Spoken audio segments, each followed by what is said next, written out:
တက္ကသိုလ်ထားဆိုတဲ့ခေါင်းစဉ်လေးနဲ့တကယ်ဟာတာပြဿလေးနဲ့ဆက်လက်ပြောတင်ဆက်ပေးတာဖြစ်ပါတယ်ခင်ဗျာ။ကျောင်းကတိုင်လုံးတွေကြားရောက်ပြီ။ဖြည်းဖြည်းချင်းတက်လာတယ်ဆိုတော့ကျောင်းကြီးပါတယ်။ပြိုကြမှာကြောက်လို့ဟောပြောတယ်။မနေ့ကတော့ pressure ပေါ့နော်။ဒီနေ့က rapida ဆိုတော့ငါ rapida ပေါ့။နနာရှိတယ်ဗျ။ငါရောကြည့်ဦး။ဟောရပေါင်းလာရောက်ပုံပုံဟောဘိုးလေးပေါင်းလိုက်မှာပဲအဲ့တော့ရှိရလောက်လာပဲရှိတာဟော9နာရီရွယ်ဟောဒီဟောဒီ9နာရီရွယ်ဒီချိန်ဆိုငါတကယ်ချင်းပြောင်းကြီးတယ်ပေါ့ဒါပေမဲ့တော့ရက်နာကြတယ်နေတယ်တော့ဒီဖုန်းဆက်ကြည့်အောင်ဒီ199ဟယ်လိုလူလားအေးရောက်တိုင်းငါငယ်ထိုးပါရောက်ဒါစကားလေးတွေကဘူးလားဟမ်ဆိုင်ကတော့ဘယ်လိုလဲပြန်မျိုးဟမ်ဘေးပေါ်လာတော့ငါကြောင်းကတိုင်လုံးကြောင်းပါငါလည်းတိုင်လုံးကြောင်းလေးတော့ပဲလေတဲ့လို့ဟောမေးတော့ဝါမေးရမင်းတဲနေတယ်လို့ပြောမင်းကဘယ်လိုလဲစားတော့မြေကိုလည်းပြပိတ်တာမျိုးလိတ်တာစီဘလူးမို့တကယ်ကြီးလို့တဲ့နိုင်တယ်ပေါ့ဟာရှိရဲ့ကိုလေးကမချနေဘူးအဲ့ဒါဘာလို့တော့တယ်လားရောက်ဘူးတော့ဘိုးဘွားကြီးတယ်မောင်လေးတော့လို့ရှိရင်ဆရာမအလန်းလေးရောက်နေပါကျောင်းလေဟုတ်တယ်ဗျာငယ်လေးကျောင်းလေးတကယ်တော့မယ်ရိုးသားရေးကြီးရဲ့အဲ့တော့စာရေးကြီးတော့မယ်လားဟိုသူကဒီဟောင်းနေတာညီလေးကိုကြီးကမနစ်ကအင်းကတော့ကြည့်ရတယ်ဒီနေ့လည်းပဲကြည့်ရမယ်အဲ့တော့လူတစ်ပတ်တော့နေညီလေးရောဘယ်ရောက်ဘယ်မိတော့တော့ကောင်းရလားကောင်းတယ်ဗျအဲ့ဒါတော့သိပဲနေကြရတာဟုတ်လားအဲ့တော့ရေးကိုကြီးလည်းပဲကြည့်ရမယ်ဒါနဲ့ကျွန်တော်အခါရောပါဒီနေ့တော့လူတော်မှနေတာဒါနဲ့ကျွန်တော်အခါမသိလို့ဗျဒါမသိမေးဒါအဘိုးရတယ်ဒုစီပဲမှာကျမတွေရောတော်ရအများကြီးပဲလူဖြစ်တဲ့မေးရတည့်တဲ့အတိုင်းပဲဒီကွာ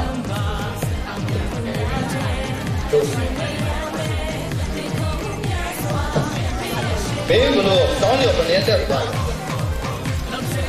တောင်းရတက်သွားရဟမ်အခုမှစတက်လာပဲကျွန်တော်ဘယ်လိုလဲရောက်တော့တော့ချေအဲ့ကောင်လာကြည့်တယ်အဲ့ကောင်လည်းဘူးရကလေးကြောက်ကြောက်တယ်ကြိုက်လို့လားဟာကြောက်တယ်ကြိုက်ရင်စကားလိုက်တော့ကျွန်တော်ကဘာမှမပြောဘူးဒီကောင်မင်းကတော့ပြောရဲလည်းပြီးဒါလည်းလိုက်တော့ပြီးရဟိုမကြီးတော့နော်အဲ့ကောင်လာရေးပြအဲ့ကောင်အိုင်လိုင်းမှာဆရာကြီးဟောတို့အားကိုတော်ဒီကြွေစားမယ်ကြပြားလေးကိုစားလို့နေပြီးပြရတယ်နော်ဒီလိုဒါအပေါ်လာရေးပြီးမယ်ပေါ့ရေးပြီးလို့မင်းရောက်တောင်းတည်ဖြစ်သွားရင်တော်ရဲပါရဲ့တော်ရဲပါတော်ရဲလို့ဆောက်ရဆွဲရမှာဟုတ်ပြီတော့ဒီလိုမျိုးလူရောက်ပြီးဖိလိုက်တော့ကွာဒီလိုတော့ဘီယာဝါးကြီးဟောအဲ့လေဟာအေးအားလို့လာတော့ဒီလိုပဲဒီလိုလို့ဘာလဲမတော့နော်အမဒီတော်တော်လေးက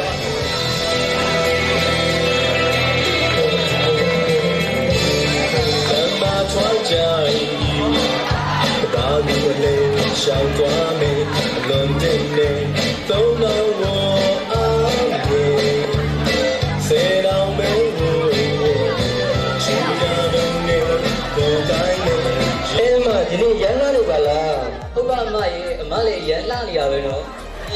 အမသပင်တောင်းတာလေမရဲ့အမပုဂ္ဂိုလ်ကသပင်တောင်းတာကာလာပြောလို့လေပြီးတော့နောက်တော့လည်းသိလို့ပဲမဲ့တယ်အမရဲ့ဟုတ်လားအမရဲ့ညီမဆိုလို့ရှိရင်လေအင်အားပုဂ္ဂိုလ်ကစိတ်မချလို့တဲ့အကြောင်းကြီးကိုတိုင်ပင်နဲ့လိုက်ပို့လာလေမမမိုင်ကြာဌာနလာပြီးလေသူတို့ပုဂ္ဂိုလ်ကြာပြောနေကြတယ်အမေဒါနဲ့တိလားအမလည်းပြောရမယ်တိလားအမပုဂ္ဂိုလ်ကြောင်းလေတိလားတန်တော့ပဲအမလေးဝေကန်းကြရေးနေသူတို့တပန်းရောက်လာခဲ့မယ်တဲ့အမလေးအမေတို့တရားလို့တဲ့တိလားညပဲဖုံးဆက်တယ်အမေတိလားတော်တော်လေးတိုက်တော်တာအိမ်မှာဆိုလေသူရမယ်ဆုရမယ်အများကြီးပဲအကြလိုက်တာဟုတ်တယ်မညီမရဲ့ပြီးတော့လေတားရှိလေးရလေသူ့ဖေနဲ့တိုက်တူတာအဖေကစားလေးလေမလေးတော်လိုက်တာမှရမ်းနေမှာရဲ့ကိုကြီးရဲ့မကိုကြီးဒါနဲ့မှရဲ့ပြောအောင်မယ်ဒီလားဒီနေ့လေးစေးပဲဟို တင်းရောက်လာတဲ့ညီမလေးသမီးလေးလေဘယ်များပဲနော်မဟုတ်ပါမရဲ့ကျင်လိုက်တာလေလုံးရောပဲလေရမ်းများတာတိလားဟုတ်ပါမရဲ့ညီမရဲ့ကိုတယောက်ဆိုလေသမီးတယောက်ဆိုလေသမီးရှိချတာဟုတ်တယ်မရဲ့ကျင်လိုက်တာမှလုံးရောဘယ်လောက်ပြင်းမှမရဲ့ကျမကိုဘယ်ပြီးပါမလဲမရဲ့ဟုတ်တယ်မရဲ့တော့ခိုက်တာတော့ခိုက်ပဲပေါ့ဟုတ်ပါငါတို့ရဲ့ဘယ်နဲ့စကားကောင်းနေတာတိလားမတန်းဝင်အောင်လို့တော့မယ်နော်ဟုတ်ကဲ့မင်္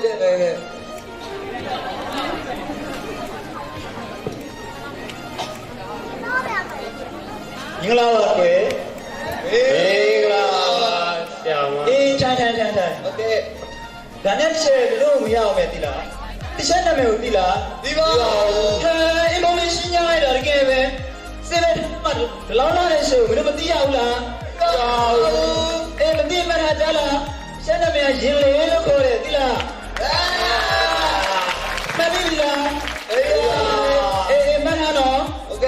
အေးတစ်ချက်မင်းတို့အတင်မှာတော့ BNC လေBNC မှာချာမင်းတို့ဟို chapter 1 2 3တင်မယ်နော်ဒါနဲ့နင်တို့တန်းလေကျောင်းသား9ပဲရှိပါလား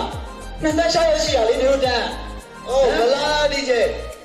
အေးနောက်တော့မပြတ်သေးနဲ့နော်โอเคပါတစ်ချက်ရှင်ဆိုလေတစ်ချက်ကြားမြတ်တာမကြိုက်ဘူးနော်โอเคအေးမင်းတို့တစ်ချက်ဒီကနေ့ပြောပြရအောင်မယ်နော်โอเคပါဒီလိုလုံးရင်တော့ကြားခွင့်ရမယ်နော်โอเคပါဒီလိုဖြစ်မင်းတို့ကြားလို့မှာနော်โอเคဒီလိုဖြစ်တော့မင်းတို့ကြားတယ်ထုံးမှာနော်โอเคပါတောင်းလာကြောင်းမတာတော့လားကြောင်းတော့ခံရပါလားထဲကနေရှာမရှိနဲ့โอเคငါအနာမင်းနော်โอเคပါနောက်ကျန်တော်မလုံးနဲ့နော်မလုံးပါဘူးတို့အမှန်ကတဲ့ပုံမှန်နဲ့တို့ကြားလို့ပြမယ်ကြားလားโอเคအေးမင်းတို့ဒီချက်စာမတင်ခင်တစ်ခုတော့ပြောမယ်โอเคဒီချက်နဲ့တူတဲ့ရုပ်ရှင်မင်းသမီးရှိရတိလားတိပါပဲခဲကောင်โอเคဒီချက်ကိုပြန်တော်တော့မလို့ရဘူးလေမလို့ပါဘူးဒီအေးမသိမှတ်တာရုပ်ရှင်မင်းသမီးမှာဒီချက်နဲ့တူတဲ့မင်းသမီးရှိတယ်โอเคပါသိကြလားသိပါသိကြလားသိကြပါရုပ်ရှင်မင်းသမီးယူတနာတင်လေဘယ်လိုလဲယူတနာတင်ခဲကောင်နင်ကပြောထားတယ်လေโอเคအေးမင်းတို့စာမသိရင်ပြောရအောင်မယ်မင်းတို့ကစေးပဲဆိုတော့လေမင်းတို့မရအောင်မယ်တိလားစေးပဲဆိုတာဗာလေတိလားစေးပဲအဲကောင်းလေနော်မင်းတို့ပပဆရာဆိုရန်တတ်တယ်ဟုတ်ပါမတင်တဲ့ဟာဆိုမျိုးကရန်တတ်တယ်တိလားဟုတ်ကဲ့ပါအေးမတင်မှတ်တာနော်စေးပဲဆိုတာမြို့ပြအင်ဂျင်နီယာကိုပြောတာလေဟုတ်ကဲ့ပါတခိုးရတာနော်ဒီလိုတခိုးရဟဲ့ကောင်ပြန်ဆက်မလို့နဲ့ဟုတ်ကဲ့အေးနောက်ကပြန်ဆက်မလို့နဲ့နော်ဟုတ်ကဲ့ပါအေးချန်မင်းတို့စာတင်ပါလေစာတင်ပါ BNC BNC မှာအဓိကသင်ရမှာလေဟိုစောက်လို့ရေးမှာသုံးနေပစ္စည်းအကြောင်းပေါ့ကွယ်မှတ်ပြီလားမှတ်ပြီပါဟဲတော်လိုက်တာဆင်ပဲလို့မပြောရအောင်အေးမင်းတို့ချက်ပြောရအောင်မယ်တချက်ကလေစာအရန်မေးတယ်နော်ဒီပါတချက်ဝါဒနာလေစာရန်မေးတာโอเคရှားသမမေပဲဟိုမနေနိုင်တာโอเคမင်းတို့တရားမျိုးပြောပြထားတာဟုတ်ပါအေးတချက်မင်းတို့သာတင်တော့မယ်နော်ကဲသမီးတက်တာနေစမင်းသားဆက်အောင်လာလိုက်ပါဦးရှေ့ပြီးတော့ကားလေဟုတ်တယ်အိုက်ကမ်းမလေးနေတို့လေရန်သနာပြန်ကောင်းတာဟုတ်တယ်လေပြောရင်ဆိုရင်လေနေတို့ကြောင့်ပြောရင်ကိုပဲဟိုသိရပါပြီနေတို့ကလေကိုပဲဟိုနဲ့ရန်တူတာကားရှိလေးကလည်းအဖေတူသားလေးရန်ရှိစရာကောင်းတာဒါနဲ့တချက်ကကိုပေါ့လေစက်ကကိုပဲဟိုချဲတို့ဝဲကန်းကြရင်လာမယ်လို့ပြောတယ်အော်သူမျိုးနဲ့မင်းသက်ပေးမယ်နော်โอเคရန်ခန့်လားမင်းသားနေတို့နဲ့ရှစ်စွအေးဒီချက်မင်းတို့စာတင်တော့မယ်လေဟိုမပြောတော့ဘူးနော်စာတင်တော့မယ်တင်းနဲ့ပါရင်300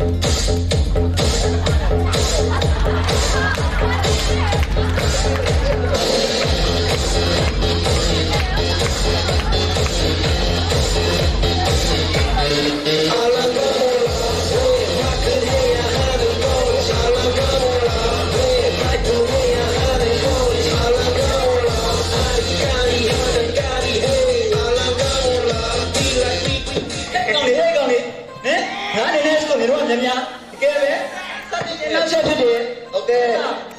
ဖုန်းလေးပိတ်ထားတော့ okay ဘယ်လိုဖုန်းလဲဒီတော့ဖုန်းအေးလူဘောလားအေးဖုန်းမေးokay ဖုန်းပေးမယ်ဖုန်းတစ်လုံးနဲ့ရှိတော့ဒီချက်ဟဲ့ကောင်ပေးဆိုပေး okay အေးဒီချက်ပြန်လို့မလုံးနဲ့ okay ပါအေးစားတင်မယ်စားတင်မယ် okay ကဲဒါနဲ့နောက်ရှင်ဘလူးရှင်ဘီယန်စီရှင်ပါပဲအပေါင်းဆုံးဆုံးရဲတူတူနဲ့ဘောဝတတော်ဆရာမလားအဒီဆက်ဆိုရရတယ်လားရှက်အရှင်နည်းနည်းနော်ဒီချက်ကဲရှက်ရပါပြီအော်ဟုတ်လားအေးအရှင်ဒီနေ့တည်းနဲ့စာရီမင်းတို့ပြန်ကြည့်ခဲ့နော်โอเคပါအေးစာရီပြန်ကြည့်ခဲ့နော်โอเคပါအေးစာရီပြန်ကြည့်ခဲ့နော်โอเคပါအေးဟုတ်ပြီအော်တို့တော့တောင်းနေလို့ပေါ်ပေးမယ်ဒါလည်းဒီချိန်တော့ဒီနေ့တဲ့စာရီဒီချိန်ကနေပြန်ရေးခဲ့ရေးခဲ့တဲ့စာအုပ်ကိုထပ်မရိုးပေါ်ပေးမှာနော်โอเคပါအေး easy ဘယ်လိုလဲအေး easy အဲ့ဒီတို့စာအုပ်တွေကိုယူပြီးတော့ဒီချက်အဆောင်လို့ပေါ့နော်ဟုတ်ကဲ့ကျေဟိုဒီချက်ဆောင်ဟိုနှစ်ထပ်ဆောင်များကျေဟဲ့ကောင်ငါအဲ့နှစ်ထပ်ဆောင်အိုကြီးမှချက်မနေတော့ဘူးဟုတ်ဒီချက်ကိုထောက်ခံတော့သူ့ကိုချက်ပြောင်းသွားပြီဟုတ်ပါဒီချက်ကောင်းသိလားသိပါဘူးငယ်ဆုံးလေးရထားတဲ့အခန်း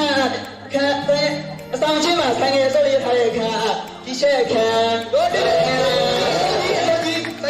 အခုစောမလို့အခုအတိတ်ဖြစ်သွားပြီရှင်းမရထားတာအတိတ်လေးကအထက်မှာထည့်ထားတယ်ဟုတ်ကဲ့အေးအဲ့ဆိုရင်စာရေးလက်ထက်တော့ easy ဟုတ်ကဲ့ပါအေးဒါနဲ့မင်းတို့တင်လိုက်တဲ့စာရီလေးမတိလို့ရှင်ပြန်လာမေးနော်ဟုတ်ကဲ့ပါဒီရှာစာရှင်းရမယ်ဒီလားဟုတ်ကဲ့ပါဒီဟာကိုလည်းမေးနော်ဟုတ်ကဲ့ပါဒီလားဒီရှာစာမေးတဲ့လူတွေလေမုန်းတယ်ဝယ်ကျွေးတယ်ကော်ဖီတိုက်တယ်ဒီလားဒီပါအေးသမင်းတော့သမင်းနဲ့လူကိုကော်ဖီတိုင်းပါနော်ဟုတ်ကဲ့ပါအော်ပြောအောင်မယ်ဟိုတနေ့ကလေ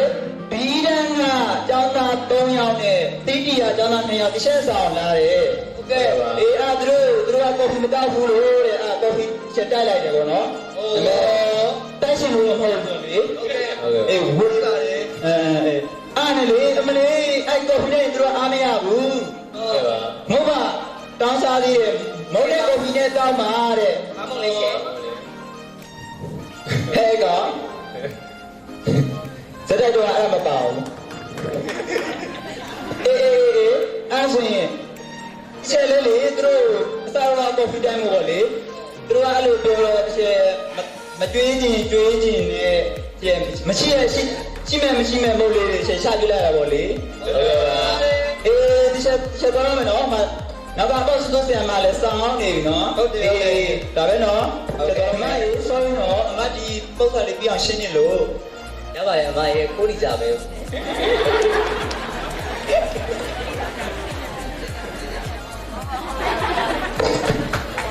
မေအမလီဆရာမတဲ့တောတက်လာတဲ့ကလေးတွေကြားနေတယ်ဒါ University ရဲ့တို့တက်ခဲ့တဲ့ state ကြောင်မဟုတ်ဒီချိန်လုံးကြည့်ခွာမယ်နော်ဟုတ်ကဲ့ပါအချိန်ကအခိုးခံထားရပါတယ်ဆိုမှကဲကျွန်တော်ဆက်ဝေးပါရှေကဲထိုင်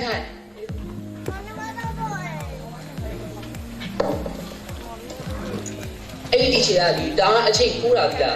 နောက်တော့မှာဗော तू ကစိုက်ကယ်စုကြီးစီးတာလေဟုတ်တယ်စိုက်ကယ်စုကြီး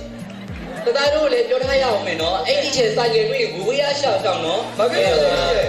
တိုင်ရအစုံကြည့်ပါမှာဗရိတ်ပဲလို့မိမှာလေဟောရှင်လေးမိမှာဟဲ့ကိုနိုင်လေကိုပြကြည့်ဟုတ်ဘယ်ချိန်ရှိနေပြီလဲအဲ့ဒီနောက်ကျနေတော့ရှင်ဒီတော့ပြောလိုက်ရင်တော့သင်ကြီးစင်လက်တွေကြီးပဲဒါတော့ပြလှုပ်နေသူတို့ကသူတို့မော်ဒယ်မင်းသမီးကြားနေတာအားလုံးလှပဲလေဒီချိန်ကလေးစာမတင်ခင်တသားတို့ပြောထားရအောင်မယ်နော်ဟုတ်ကဲ့ဒီချိန်မှာပုံကလေးရတော့ပုံစောတာတော့မလုပ်ရဘူးနော်ကဲပါဘိုင်ဘာသုံးတာတို့ Facebook သုံးတာတို့လည်းမလုပ်ရအောင်နော်ဟုတ်ပါဘူးရှင်ကအပြားကြည့်ရင်သိမှာနော်ဒီချက်ပြားတီးလီဘာဗျာမင်းတို့ကလည်းဒါတလွဲတွေးတာပဲဒီချက်ပြောတာပုံစံပြင်ပြောတာမတီးလို့အော်ခဏလေးချက်ဖုန်းလားဟယ်လိုမရှိပါရှင်ဟဲ့ကွမ်းစိတ်မညီနေနိုင်လိုက်တာကျုံ你别讲，这个不当嘛，干嘛去你的？哎，别了，当我多讲嘛嘞，不是我路讲嘛，不龙不你个人哩。但是我过一段时间你讲伊啦，你要过一次今年是毕业啦，讲嘛哩，我哩要就一毛外的，要加到比。哎，阿家便宜我。但是你我阿家问你路，你非常懂啦，懂的所以我讲我爱来你，我讲我不是这个呀，侬父母人家急的，爱来我，伢妈别来我妈对了没？嘿，你路话嘞，对哪里把你变几年都没修，大家是看见哪边喏？对吧？你妈爷，现在这个。妈都你那边表演了喏。讲了呀，妈表。当时没有爷，没有表演没。OK。没有，那巴拉你没有，拍摄维干路边没有拍摄里路拍摄维干路边没。这个里头。好的，我答应。拍摄维干路边没，不是听下没喏。OK。维干你听下没喏。OK 吧。那边里没有，老板你叫老先嘞，我比较啊。开车不顾妈妈也没有拿比较特别是嘛，爸爸，那过来没喏 ，OK 吧？你叫我们的啦，比较哩，过来嘛有啊，都说那有几杯 ，OK。不然欧美哩，欧美啊比这边啊，那没有，我感觉这样没喏 ，OK 吧？你叫我们的啦。mình nói cho nó là lý với cái gì mình nói tố nào tại em tố nó làm chuyện đâu nè ok thì bây giờ mình nói là mình chơi đi là thì mình nói cho nó đi chuyện đi là thì mình nói là mình nói nhau nó đúng không anh em mình nói cho biết gì mà bà ấy lưu đi thì xem mình nói cho biết gì mà bà ấy lưu mình nói đó là không phải ok bị ông bây giờ bị mà nó ok cái đó tao mày hả? Cô bố, đấy là để nhớ từ đi ra luôn rồi. À chào cô bé ơi, xin chào. Ta xin lì bà đấy, ta xin lì.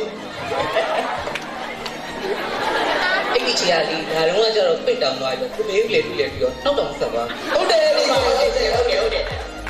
Cái chỗ này chính là lấy câu công đi.如果係事情嚟啦，啲事情嘛，睇嚟唔係啦，係吧？အဲ့လိုဆိုဒီချက်သွားရမယ်နော်โอเค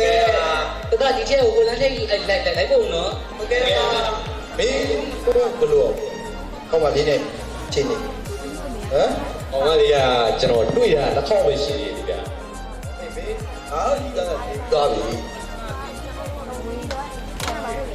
မင်းကဒီကတွေ့တော့မေးကောနော်ကိုရေးပြီးသားအစင်နဲ့ပါလာရေးပြီးသားအစင်နဲ့ပါတော့ဟောကဗျာတို့ဒီပါဟုတ်ပြီကျေးဇူးတင်တယ်ဗျာအေးဒါမင်းပေးရတဲ့တန်းပေးတော့ဩ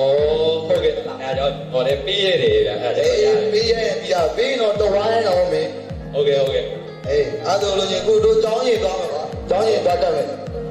ကြောင်းအေးသွားရအောင်ဗျာကြောင်းပဲဘာလို့လဲရောမေးစောအဲ့ဒါကျွန်တော်ဆက်ပြီးကွာမင်းလေဟာလိုက်မပေးဘူးတရားရောက်လိုက်ပေးရောက်ကွာဘယ်လိုအစားပဲစောင့်နေတယ်အစီအပြေလို့ရှိရင်ဖုန်းဆက်လိုက်ဟုတ်ကဲ့တော့တို့ခေါ်လိုက်ဟုတ်တယ်အတီးပဲဟိုင်လေတော့လိုက်ဟုတ်တယ်တော့လိုက်နေမှာကြီးရတာပေးခြင်းလို့မိုင်းလာချောင်းရတော့နေကင်းချောင်းတိုင်းထမင်းနဲ့တော့လိုက်လို့တရားပဲမိုးချုပ်သွားမှာဘာပေးမှလဲပြောဒါအညာလွယ်ထဲမှာမူကြတော့မပါဘူးနော်ဩယူလိုက်ပါပြပြနောက်နေအကြောင်းပြန်တယ်ဟဲ့ဒီအနန်းတော့ဆက်တော့လေတစ်ချိန်ကပြေးနေကြတယ်ဒီကတော့ပြေးအောင်စာရလေပြတ်တာနေရတယ်ပေါ်သားဆိုင်လေ150နဲ့စာရဟုတ်တာ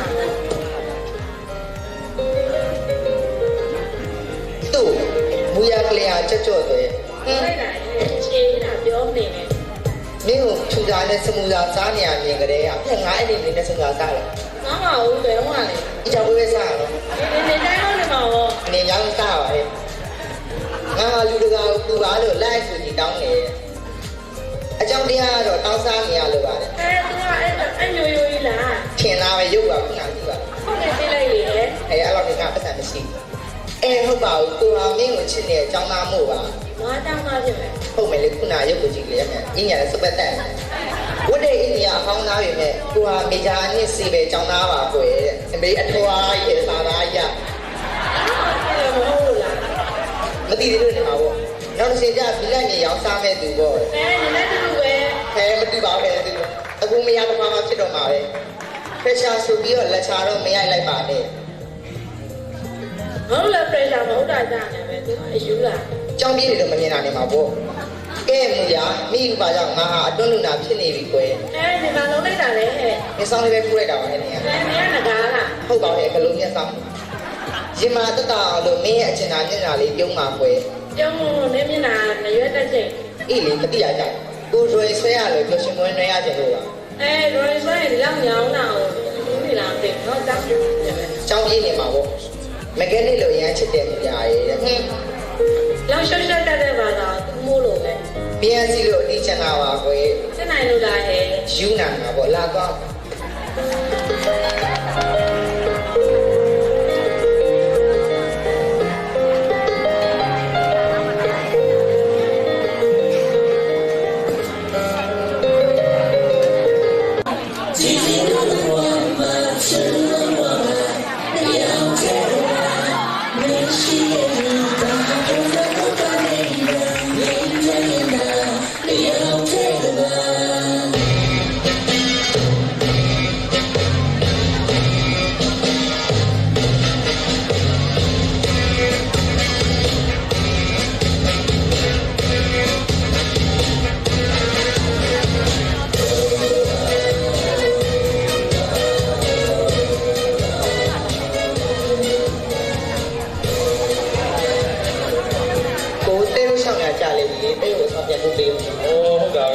အချိန်တွေတော့ကုန်သွားရင်နော်လိုက်ပို့ပြရမှာဗောကို့တယ်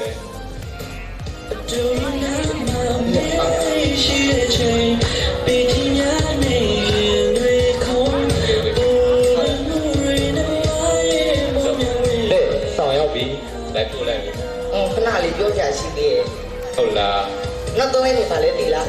နေရဘုဒ္ဓဘုရားမဟုတ်ဘူးနောက်ပြီးပြောတာအဲ့ဒါဆို14ရက်နေ့မဟုတ်သေးဘူးဗတိရသားနဲ့တဲမွေးနေ့လား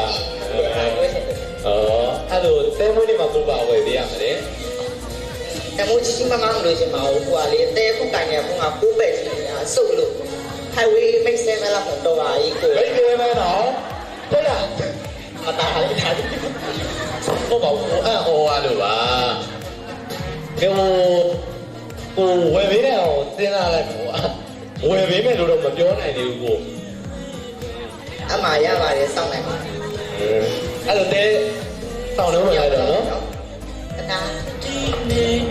ရောက်တော့နာလေအမားတို့ကြီးစုံပိုင်နော်အိုးနောက်ကကိုတို့အကြီးမမလိုရကုန်ရတယ်လာဝဲတန်းနော်ဒီမှာအကြီးမချက်မထားမလုံနဲ့မလီ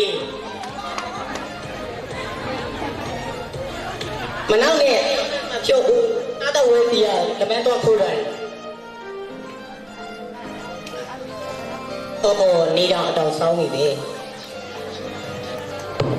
ပါလာတဲ့သမင်းညနဲ့ငပိကျူလေးတောင်းမှမနဲ့ကလေးကဘာမှမစားသေး။အိုးဆရာကမတို့အဲ့မှာပြန်ကောင်းလေးကလေးကျန်နေတယ်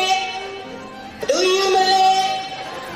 ဝေဒနာလက်တင်တော့အလူပေးနိုင်တယ်ဟဲ့လား။ဟ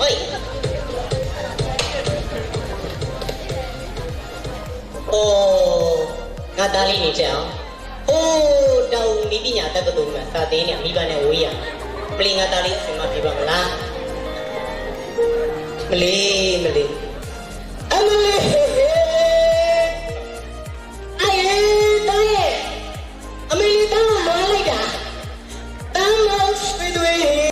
အမေပြင်းမပြေးနိုင်နဲ့နရဏတန်းမေလာပိတ္တကြီး အကျိုးရှိလို့အကြောင်းပြတာအေးရောင်လို့မရေအခုကြီးတော့လူမသားနဲ့ဓမ္မကသိုးကြီးကပြတ်သွားတာတချို့မဲလက်မနဲ့နောက်မှပြန်လုပ်ပြီးအော်တာလီခုမှအစင်မပြပါမလားမသိဘူးအေးကြီးမအေးရှင်းကိုနေဈေးရောက်နေရလားဟုတ်ကဲ့ကိုအေးငါတပည့်နေဝိရှော်ဘူးဟဲဘယ်နဲ့ထဲလဲကိုဘယ်နဲ့ထဲလဲဆိုအေးမူးစံကွီစီကောဆိုင်လုပ်လို့မရှိခဲ့ရအောင်အရှိတော့ဆိုတာနော်ပြီးမစားပြီမဲ့ဟလားဟုတ်ကဲ့ကိုဟုတ်ကဲ့အော်ကိုဒါနဲ့သမင်းစားပါသမင်းအေးဘာဟဲလဲစားမယ်လေအော်ခင်းကောင်းကိုငပိကျူတို့တရားသမင်းညံခဲ့နဲ့အေးကြီးမရဲ့နေမယ်လေတော့ကနော်နေသားလေးကြောက်တော့ဘူးအော်စီကိုရေနေရနေဒါလည်းပဲစားရလားမအေးလေဒီလိုစားမှာပေါ့ဟိုကျမသားဟိုတောင်းမိပညာတက္ကသိုလ်မှာပါတယ်ဟိုစေးတယ်ဆိုလားမသိပါဘူးကိုကြီးအဲ့စေးတယ်အေးကျမလည်းမခေါ်တတ်ဘူးအေးအဲ့မိကြမှာမလီကျမသားခဲခဲနဲ့ပညာသင်နေတာ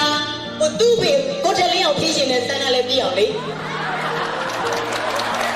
သူ့ဘေလေကျမလည်းရတော့ယောက်ျားလေးမွေးထိုက်ပြီးဟောတဲ့မင်းဟိုတဲ့ငါတို့နှစ်ယောက်ကအင်္ဂါမှာထိုင်သားမယ်ငါသားအင်ဂျင်နီယာကြီးဖြစ်ပါမလီကျမသားလိုက်နာရဲ့အတိုင်းဒီလိမ္မာ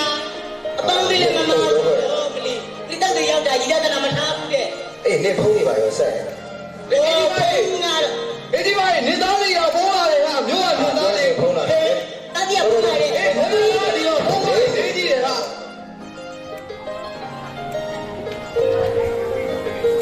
အစစ်ကြီးပေးတယ်ဟယ်လိုမေလာအင်တာဗျူးအမေဒီကောင်းလားမင်းဒီကောင်းတော့မဒေါင်းကြီးလို့မလီအမေနေကောင်းပြီးတာပဲသားစုတောင်းပြီးလို့လားမသိပါဘူးဒါညာအိတ်တိုင်းပဲလီငါသားလေးတော့မင်းသိတယ်တလောကလုံးမပြောလဲမင်းသိတယ်အမေသားပြောကြရှိလို့ရအေးသိတယ်ငါသားအလုပ်ပုံစံတရားပြောကြရှိမှသိတယ်ကဲပြောဘာကြည့်လို့လဲပြောကဗျာတွေအတိုင်းပေါ့ဗျာအမေနေကောင်းသားစုတောင်းပြောရမှာမင်းသိနောက်နေ့ကျတော့ပို့လိုက်ပဲလေပုံမီလွဲလိုက်နေပြောတာဒါပတ်စံနည်းနည်းလို့ဗျအေးတာဆက်လွယ်လားဟုတ်ကဲ့အေးတာဘယ်လောက်လို့လဲပြောလိမ့်မယ်ဒါနည်းနည်းပဲလို့တာပါ9သိန်းတော့မတာစဉ်းစားလဲပြောကျောင်းရတာပဲပြုတ်မနဲ့ပဲပြုတ်နေလေအရွယ်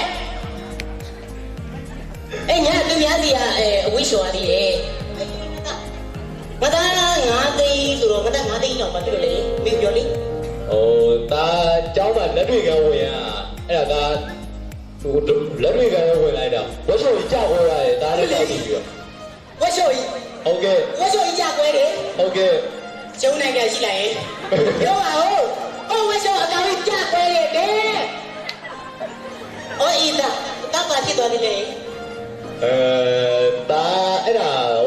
ကြော်ရမှာဆိုတော့လေပတ်စံမြင်းမြတ်လိုချင်တယ်ဗျဒီမှာကျောင်းမှာမျက်နှာငယ်နေရမှာပါဟိသားရဲ့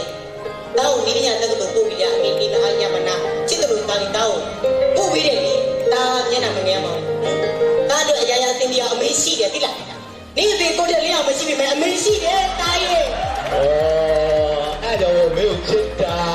တယ်အဲ့ဒါအမေဘယ်တော့ပို့လိုက်မှာလဲဦးတော်တာမေးစီမှာချီတာဟိုကုတုတ်ကြီးက3000ချီထားတယ်အဲ့ဒါအကျွေးယူရင်ဒေးရင်ပြုတ်တာနဲ့ဆိုတော့ဒါအမေ9000လောက်ပို့ပေးမယ်9သိန်းလို့တော့9000ဆိုတော့တင်လာတယ်ပြောအင်းမေဟိုလေးဟိုတာလူလေးနောက်တက်တယ်မေးချစ်တယ်လို့ဘာအပေါချာကြံပြီးတော့မေးပို့ပေးမယ်နော်ဒါနော်အမေချစ်တယ်လို့ပေးမယ်ဒါမစင်းရစင်ကဒါသိစင်းရမှာတယ်နော်ဟုတ်ကဲ့အဲ့လိုဒါပဲတော့မေဖုန်းပေးတွေကိုဖုန်းကအိုက်ကုန်နေဦးမယ်သူများဖုန်းဆိုအေးပါသူစော်နေကြောတဲ့နိုင်နေပြောတုတ်တာတာမောင်ကြောင်းတာမိပိုင်တောင်းလိုက်တဲ့ပတ်စံတာလီပြောင်းနေချင်တယ်ပြောလေကြည့်အောင်လုပ်ပြပါဘောအမလေးသွားလေကိုထက်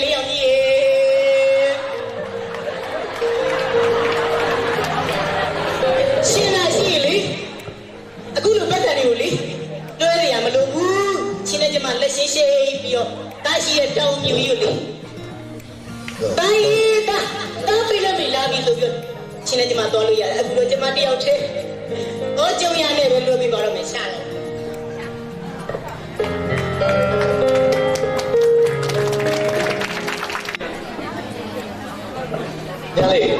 ညာလေးဘာလို့လဲရှိသေးတယ်ကိုယ်ပါပြပြရပြောတော့ဗါလေ ညလေးဒီမနေ့ကရေချိုးနဲ့ငကန်းချက်တော့သွားလို့ပဲအဲ့လိုကြီးဘာငကဝယ်ပြစိတ်ငကဝယ်ပြမလားပရမငကဝယ်ပြမလားညာလေးကြိုက်တာပြောကိုဖြည့်စည်းပေးမယ် တပ်ကိုလေးတိတ်ပြော ညာလေးကလည်းညာလေးပြောဆိုကိုလိုပြည့်စည်းပေးမယ်ကွာ ရွှေငကန်းဆိုတော်ပြီကိုရဲ့ ခွေးရပဲလားဟောတိတ်နေစိတ်ငကပြည့်စည်းပေးမယ် အဲ့လောက်ပြီးမှလာရှိပေါ့ အေးအဲ့ဒီကလည်းနောက်လေးဟယ်လို ဟယ်လိုဟဲ့ဘာတော့မနေကြောင်းတက်ဘူးလားညလည်းငါကိုနဲ့နှစ်ချိန်ဖြတ်ထားတာလေနေမလဲအေးအများကြီးကကိုရောမောင်ရောအဲ့ညလည်းကြည်ရတာနဲ့တက်တူထားလေအေးပါအခုနေအဲ့တော့တမ်းမတက်တော့ပေါ့အေးမတက်တော့ညနေပိုင်းလည်းမသိကြအောင်တော့ရိုဘိုတ်ငါပဲရိုဘိုတ်ခိုးထုတ်လိုက်တော့မယ်ပြောတက်ပြောဘာပြမယ်နော်ညီတော့အေးဖုန်းရလဲဟန်းနေရ ညာလေးပုံရပါလေဘာတည်းကြီးလေပြော ကိုပဲကြီးလေးကိုရအ အော ဆော ်ညာလေးစဉ်းစားနေနေရကွာကိုလည်းပြောအိုင်ဖုန်းစစ်ဝယ်ပေးမယ်နော်တူတူပြတော့ဝယ်တဲ့ အဲ့ဒါနဲ့လေးကတဲလို့ဝေကန်ရှိရအဲ့တဲမပါဘူး ဟုတ်လား ကျောင်းပိတ်ထားတော့ရှော့ပင်းထွက်ရအောင် ညာလေးပြေသွားစီလေ နေပြီးတော့ရန်ရှင်းမဲသွားမယ်လေ ဒီနေ့တခုလေလား ကပိတယ်လက်သွားမယ်ပေါ့ သိသေးရမယ်ဒီလိုပဲညာလေးချိုးပေါ်လို့တလောကလုံးကချစ်လေးတော့ဝယ်စူပါမားကတ်ရှိတဲ့များမလို့ဝယ်ဘုဒ္ဓတော်ပါဒီမဆိုင်နဲ့ဝယ်ချေရှိတိုင်းမဲ့စင်ချရမယ်ဘာလို့လဲကိုယ်နဲ့ခဏလေးလိုက်ခဲပါချေချေလာလာခုံးလေးကိုအလားတွေထားမယ်ရှင်ကုန်လို့အချီလို့ကောင်းနေနေပါလေကဲချစ်တာရုံလာခွေအသိမနိုင်တော့လေဒါဟာပထမဆုံးတို့ရဲ့ဝတ်ခံနေမယ်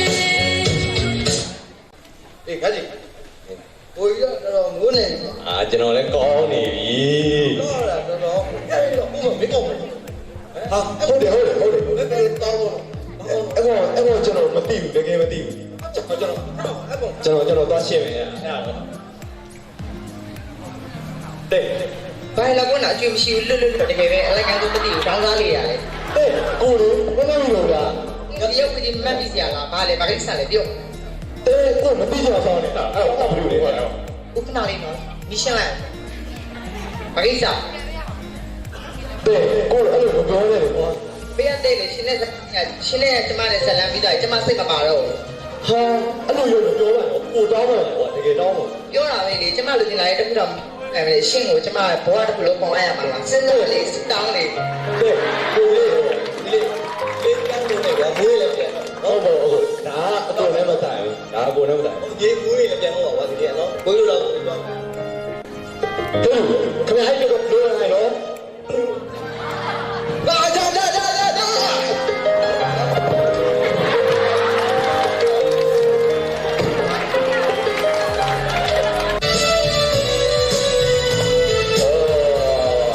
ပြန်ရတော့မယ်ကြောင်းလေးကြောက်ပါလေ ဒီဘာသာနာဝဲထားတော့မမေသူရှိနိုင်ပါမယ်ဒါတွေကိုမတွေ့ခဲ့သေးတာငါတိုင်းဟ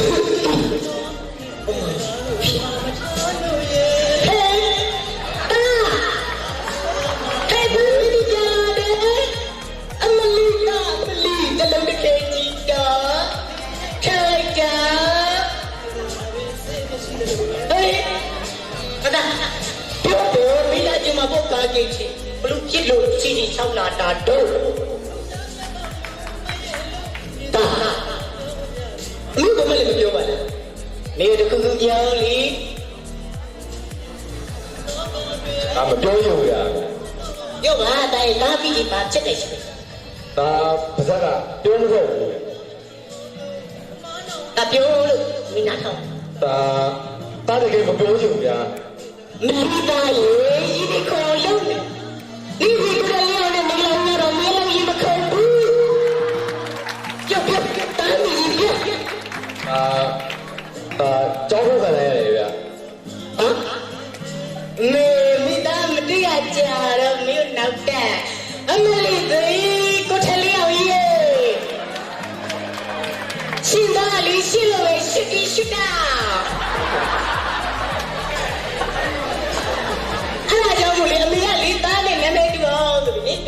ဒီပင်နမကိုတလျောင်းအေးအားနဲ့သားနာမည်နေချက်အောင်လုပ်ပေးလိုက်တာဒါလီတော့ပြတဲ့ဆိုင်ချက်ပြီလားအကူအရာမောင်လူပိတ်တာဝါတာစိတ်တဘောတာလေကောင်းမတာမင်းမနောက်နဲ့အမှန်တည်းပြော ဒီမှာဗျာအမေခုချိန်မယုံနေတော့အကြောင်းလို့လိုက်တဲ့စာဗျာ ဟဲ့ရောက်ရော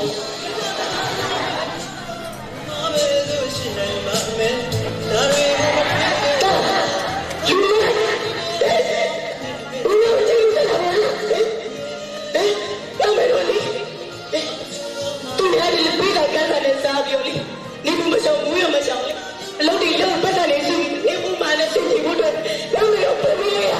ဒီကောင်ကျေးဇူးတင်တယ်ပေါ့ဟေးငါဝမ်းနေလို့ပြရတယ်မေးငါဝမ်းနေတယ်ဆက်တယ်လို့ပြရတာဒီဘက်ကတော့သိရဘယ်လိုလဲတာနေလို့မပါ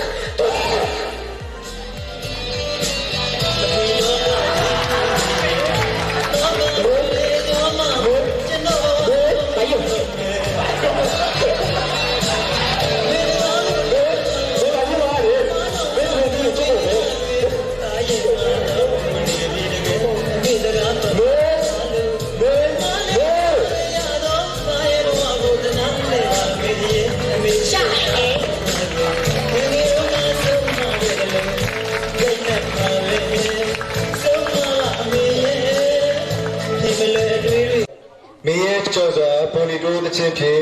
ပေါ်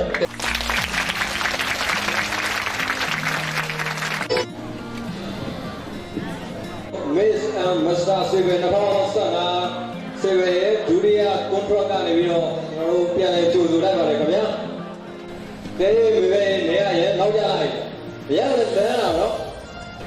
ငေါ့လေရှုံးချမဲ့လူတွေကတော့နောက်တိုင်းဆုံးနေကြတော့ကြောက်ဘယ်လိုလုပ်ဆိုမပြောဘူးလေ။လောလောလောလာတော့ဟုတ်ပါပြီအားဆိုရင်ရှုံးချမစောင့်နေမောင်ညီမငယ်လေးကိုစင်မော်ကလိုက်အောင်နော်ဟောတော့ပဲ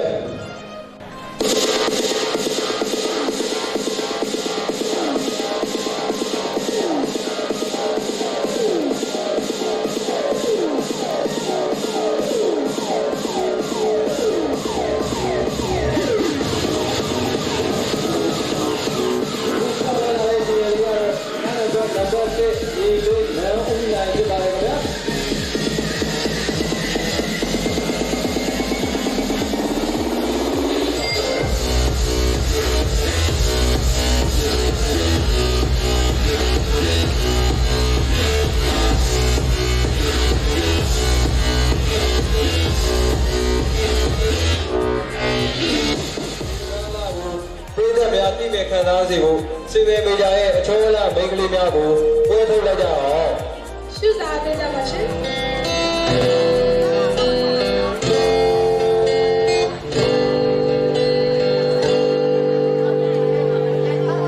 မြတ်တန်ပါလေးဒီဟန်ကြောင့်ညိုလူမလေးရောင်တဲ့ရဲ့တေတောင်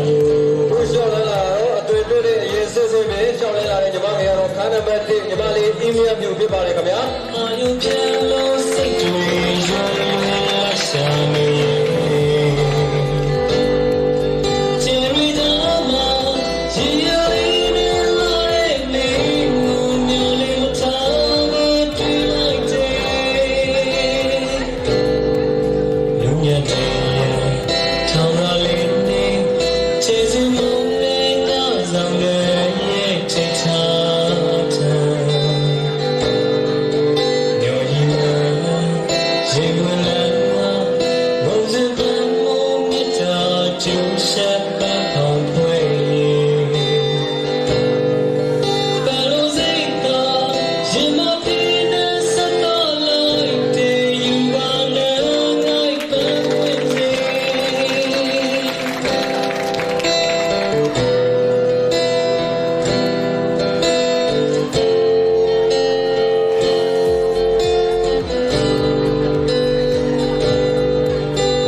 ဆွေးနွေးကြရင်တာယာခြင်းနဲ့ရေကုန်စီချ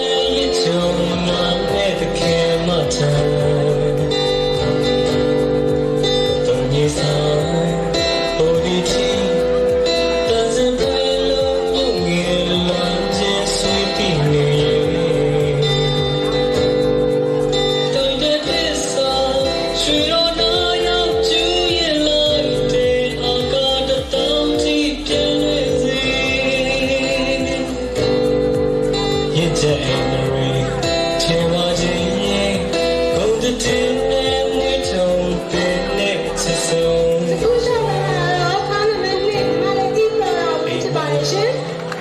Không chỉ có bên đây đâu cũng có nằm nhẹ cái luyện trình sau này ngô yên mà mơ sa trên thời yên chế truy nhà lại sự đau mê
ဖြစ်ပါတယ်ခင်ဗျာ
တွင်တွေ့တဲ့ပင်မကပန်းလေးတစ်ဝဲလိုလာပါတယ်ညီမငယ်တဲပြီးဝင်မယ်ဖြစ်ပါတယ်ခင်ဗျာ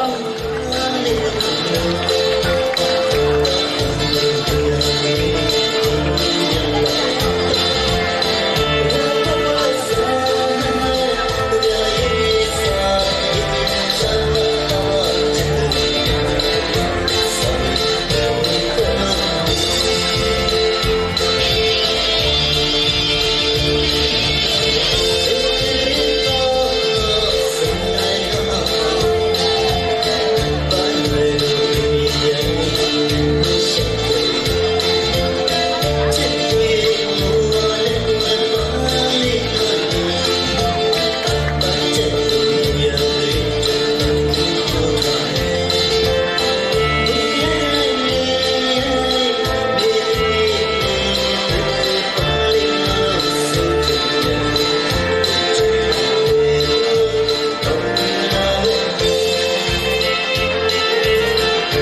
မိမိယောက်ျားနဲ့တက်တဲ့တငယ်ချင်းတွေကိုဆွချင်မြင်ရပါလို့ရှင်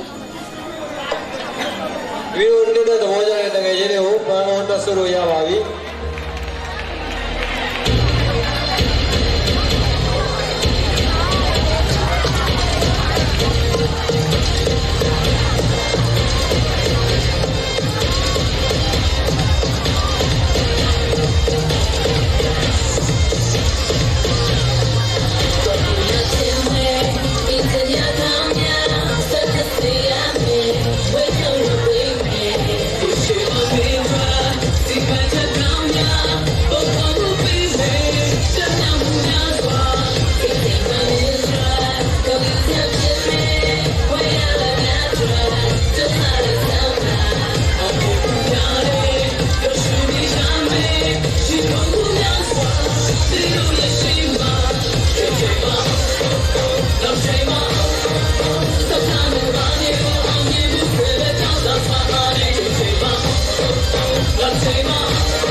ရှင်နဲ့ရှိုးရမှာကာဗရီကိုလက်ချင်းတွဲပြီးလမ်းလျှောက်ခိုင်းတာရိုးရဟာ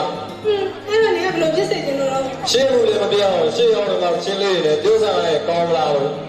ဆွေးဆွေးလေးမောင်ငယ်ညီမငယ်တွေအဲ့လိုတေးသေးခွက်လေးရတယ်ဗောရလားမရဘူးဒီရဟာဆိုတော့ဒေးကြည့်ပေးတာဟလာအဲ့ဆိုရင်နေကြည့်နေတဲ့ကာဗယ် performance ကိုရိတ်တဲ့လည်းကြည့်ချင်မလားဘူးနော်ဟုတ်ပါလေဒီလိုနဲ့တူချစ်တိုက်ရတယ်ဆိုတာတောင်းဝဲတွေတော့မသိအောင်ဘယ်လိုပဲဖိုးလို့ပဲတော်တော်ခင်းနေဟာဒါကြောင့်တောင်းဝဲတွေသိတယ်လေးမထားပဲဆက်ရှိနေမယ်ဆိုတော့အိဗယ်တွေနဲ့နံပါတ်1ကပဲလေးကဘယ်လိုသုံးဖို့မယ်ဆိုတော့စမယ်ကြည့်တာအားပေးကြပါဦးခင်ဗျာနံပါတ်1ကပဲလေးဖြစ်တယ်ခန်းနံပါတ်1မောင်နှံဦးနိုင်နဲ့ခန်းနံပါတ်2ညီမငယ်အင်းရဲ့ဖြစ်လို့တွဲပဲဖြစ်ပါရရှင်တွဲတက်ညာဆက်လက်ရှင်းစားပေးကြပါ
ရောက်ကောင်းပါလေ ဒါပေမဲ့ထူးခြားတာအိမ်ကြီးကတော့စစ်ပဲရဲ့ fresher လေးတွေပဲလေနောက်ပြီးတော့နောက်ထပ်တယောက်ဆောင်မဲ့ကပလေးတွေကကြတော့အချင်းနဲ့ပတ်သက်တဲ့အကြောင်းကိုထပ်ပြီးတော့သူတို့ပြောပြအောင်ပါတဲ့သူတို့တွေကတော့နည်းနည်း shake kiss တယ်ကောင်လေးကကောင်မလေးကိုတိတ်ချစ်တယ်အဲ့တော့ရရမှုတွေပေးချင်တယ်ကွာဒါပေမဲ့မိန်းကလေးတွေရဲ့ဘဝတန်းကလေးတွေတကယ်တူတဲ့အတွက်ကြောင့်လက်ကလေးနဲ့တူနဲ့စိတ်နဲ့ဆိုရင်တော့ညှိုးလွယ်ပါတယ်တဲ့တေးလေဘုရားကအားလုံးစိတ်ဝင်စားနေဘယ်လိုလဲဘယ်လိုလဲကြည့်ရအောင် အဲ့ဒါများရှိစားပေးကြပါရှင်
ကျွန်တော်လေးပြည်ပြည်သွားတယ်ဖိတ်ခေါ်ရမယ်ညီလေးနဲ့ညီမလေးကတော့ညီလေးအောင်စပ်ပိုင်နဲ့ညီမငယ်ဆိုင်းတဲ့ဘာလို့က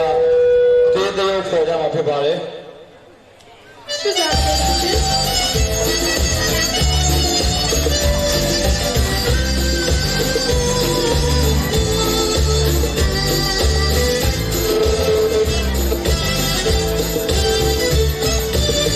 သူသာပုံမှန်ချိုးပြနေသူရဲ့စိတ်နှလုံးကြည်ရတယ်သူသာပုံမှန်ချိုးပြနေသူရဲ့စိတ်နှလုံးကြည်ရတယ်သင်ကိုကြောပြောလို့ရကြွယ်သဘူဒီပါဝေရှာသေးတယ်အသားလူပြညစ်တယ်ရွှေနှံတွေမတူပါနဲ့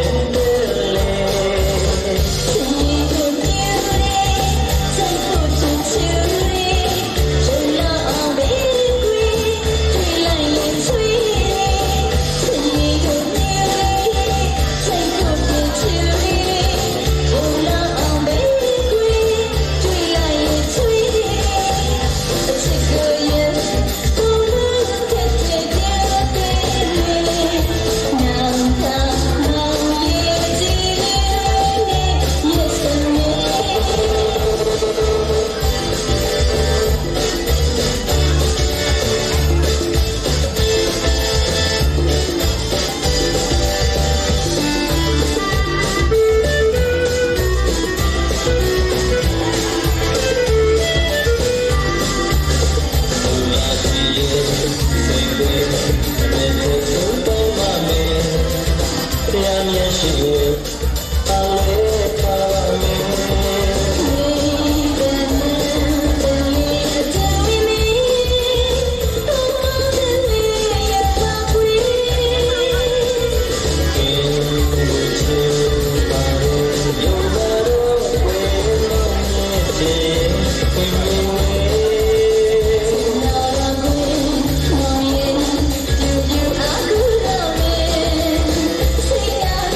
ဒီမှာလေးစိုင်းတွေဘာလို့တင်းဆောင်မှာရဲဟုတ်ကောင်းတယ်နော် ဟုတ်ပါတယ်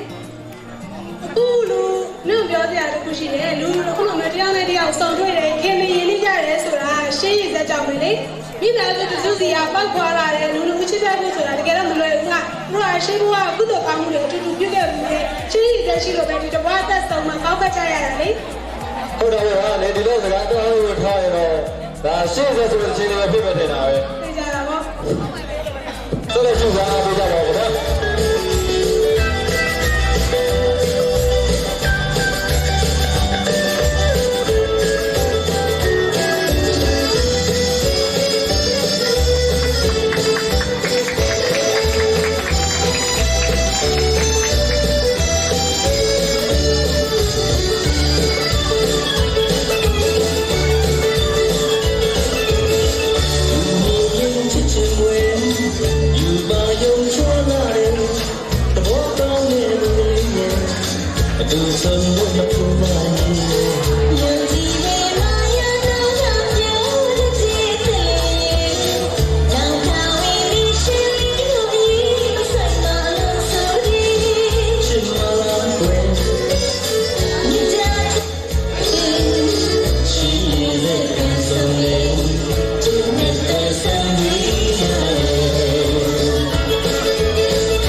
ကျွန်တော်ခုနကနမောင်ကနေနေပြီးဝက်ရှော့ခေါ်တဲ့ပစ္စည်းလေးကောက်ရတယ်ဗျာ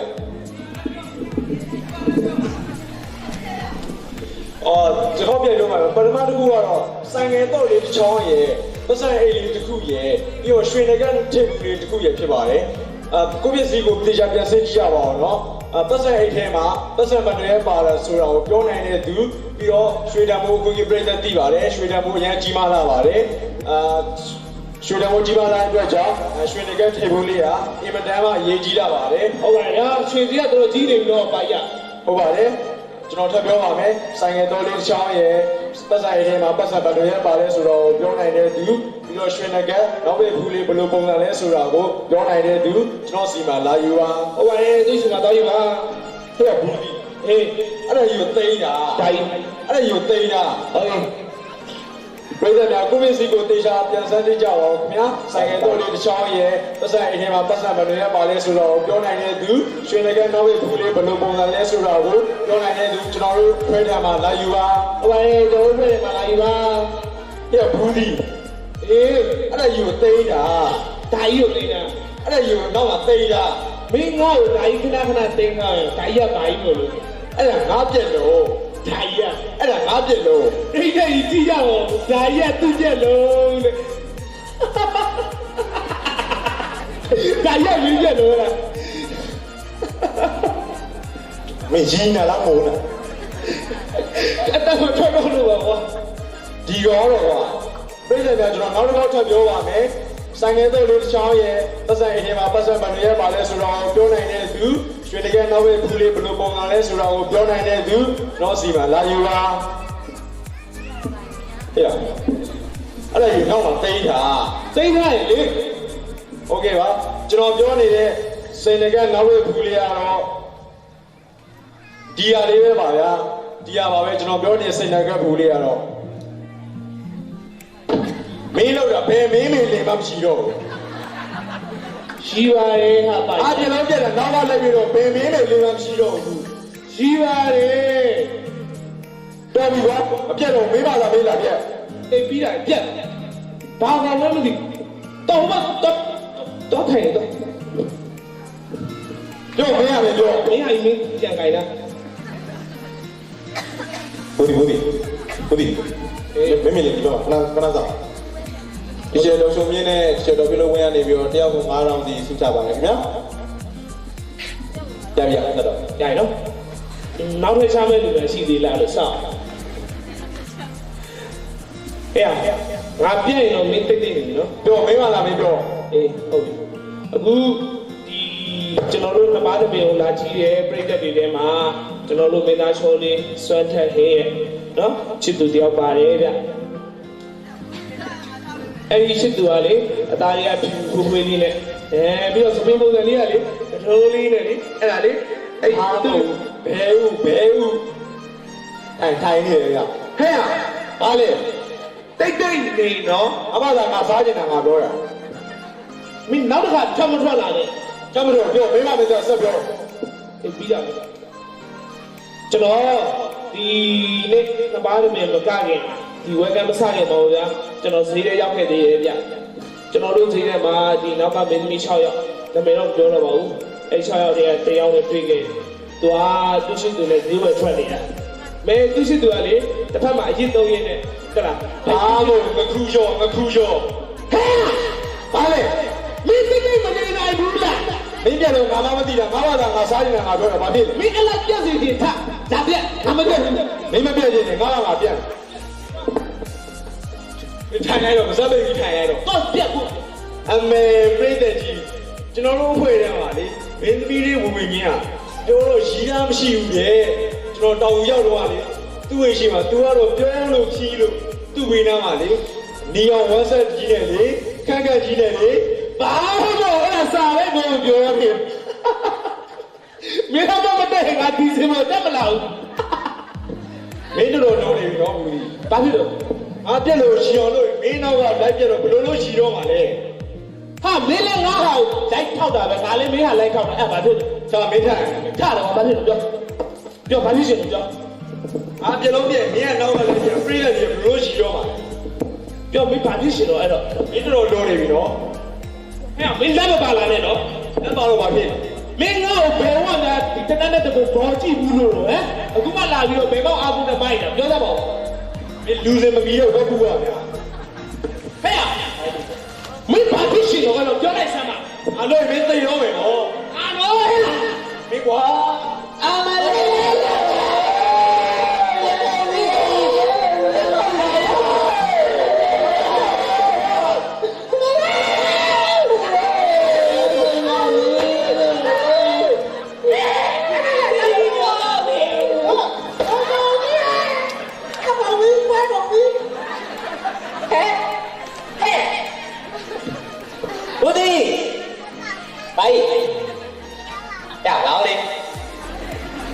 ကောင်းပါလေခေါင်းလာတော့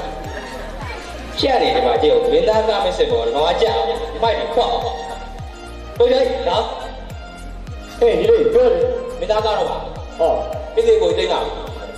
ဟုတ်တယ်ကွာမင်းသားကဒါလည်းမလို့မလဲဒီပုံပါဘောဟုတ်တယ်မင်းသားချော်တယ်မစိုးပွဲရွာမယ်ကိုသိမ်းလိုက်ကိုသိလို့ရှိရင်ဒီလေးငရေကြည့်ပါဘောအကြည့်တိတ်ကိုတိတ်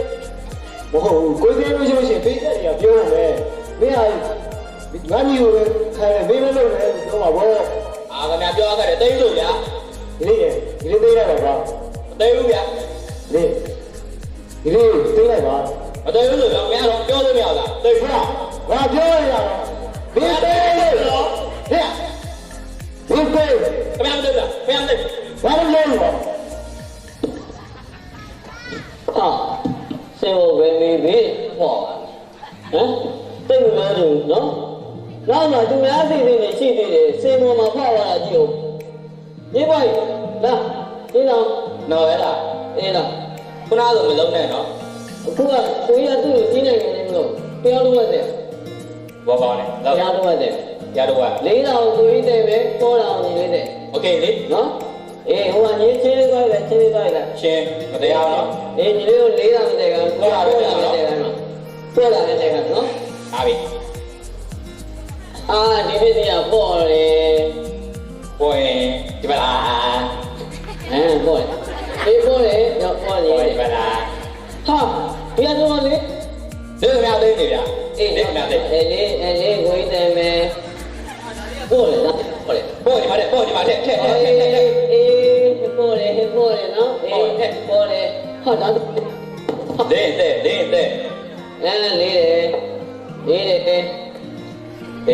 အော်ဒီမှာဘောလေးတွေ့ဗျာဘောလေးဘောလေးဟုတ်ဗျာဘောလေးဟုတ်ပြီဟုတ်ပြီရမလဲဦးတော့လေးတာညီလေးမသိအောင်ညီလေးကိုပေါ်တာပဲပေးမှာနော်ဟုတ်ပြီဒါလေးကလေးတယ်အေးကိုကြီးတဲ့အေးဒါလေးကဘောလေးဒါပေါ်တယ်အေးဟုတ်ပြီနောက်ဆုံးပစ္စည်းလေးတစ်ခုပဲကျတော့ကြားတော့ဝယ်ပြရတယ်နော်ဒါလေးကပေါ်တယ်အေးဒီပေါ်လေးတယ်သွားတော့နော်ပေါ်လာလေးတယ်သွားအေးကိုကြီးကသွားပြီတယ်သွားမှာပါလေကွာငါယူပြောလိုက်တော့ငါတော့ကြ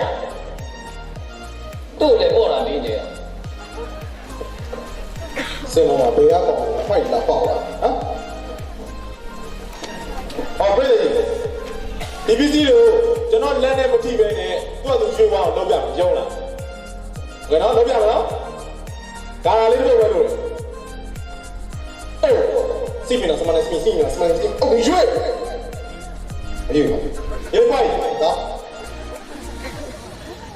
မင်းခိုင်းလို့ကောင်းလားဒီနာလားนี่ခုနအကိုကာလာရွက်လိုက်တယ်ကြားတယ်ညာခိုင်းလို့ရွှေဝါရွှေမျိုးอ่ะနောက်ဆက်တွေရှိတယ်အဲ့ဒါညီပစ္စည်းလေးအကုန်လုံးသိမ်းလိုက်အကုန်လုံးလက်နဲ့မထိကရွေးမှာလို့လက်နဲ့မထိကရွေးမှာလို့ဒီပစ္စည်းလေးအကုန်လုံးရှောင်းနေစုပြီးခဲ့တယ်တရားအောင်နော်တရားဟုတ်ပြီကျွန်တော်လည်းစုပြီးခဲ့တယ်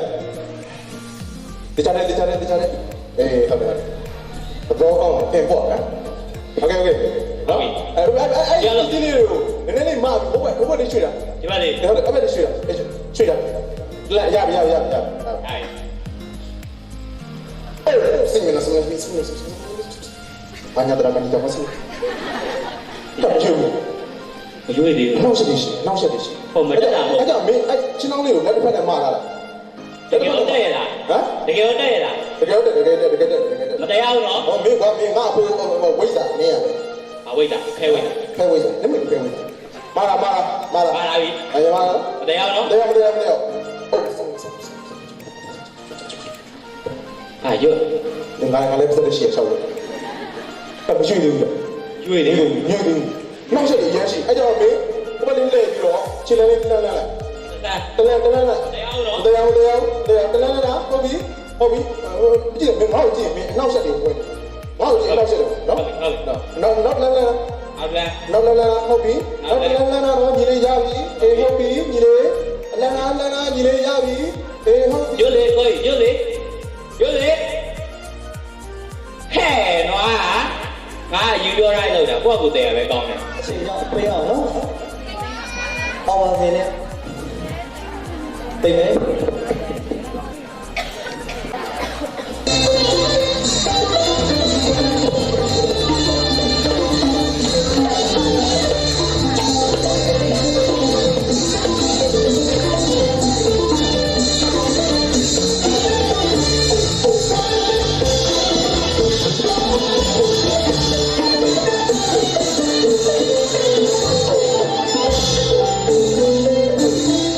Oh, my God.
တင်ဆက်မယ်နော်တချင်းလက်မေကရွှေရိုးမှလည်းအသေးလေးပါဆိုတော့တချင်းလေးပါဟုတ်လားတော်တော်ကောင်းတဲ့အစီအစဉ်လေးပဲထင်တယ်နော်သိဥစားဖို့ကောင်းပါရဲ့အားပေးကြပါဦးဗျာ